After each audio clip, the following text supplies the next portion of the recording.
Assalamualaikum sobat. Jadi gini dok, kita bakal ngebahas buku yang judulnya agak berat nih. Hermeneutika dan Pengembangan Ulumul Quran. Kelihatannya ribet tapi santai. Gua bantuin lu paham tanpa pusing-pusing. Jadi yang pertama, hermeneutika itu apaan sih? Oke, hermeneutika secara sederhana adalah ilmu atau teori tentang penafsiran teks, terutama teks-teks yang bersifat mendalam dan simbolik. Kata ini berasal dari bahasa Yunani hermeneuein, yang berarti menafsirkan atau menjelaskan. Awalnya dipakai buat ngerti kitab-kitab kuno di barat, tapi sekarang udah luas banget.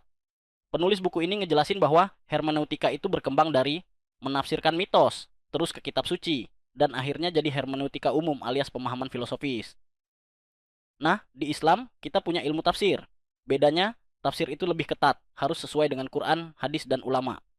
Tapi ternyata ada juga irisan-irisan yang bisa kita ambil, asal hati-hati.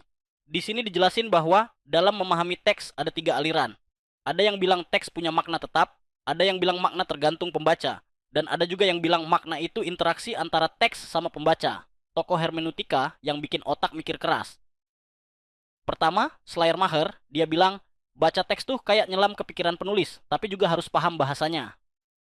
Terus ada Gadamer, dia bilang pemahaman itu nggak netral, tergantung sejarah hidup lu dah.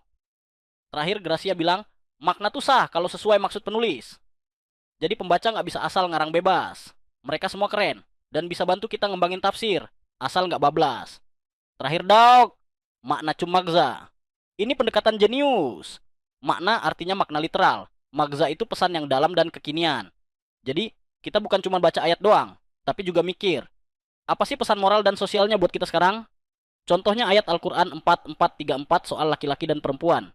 Dulu dibaca patriarkis, sekarang ditekankan tanggung jawab dan keadilan. Intinya, Islam tuh penuh kasih dan bijak, bukan toksik.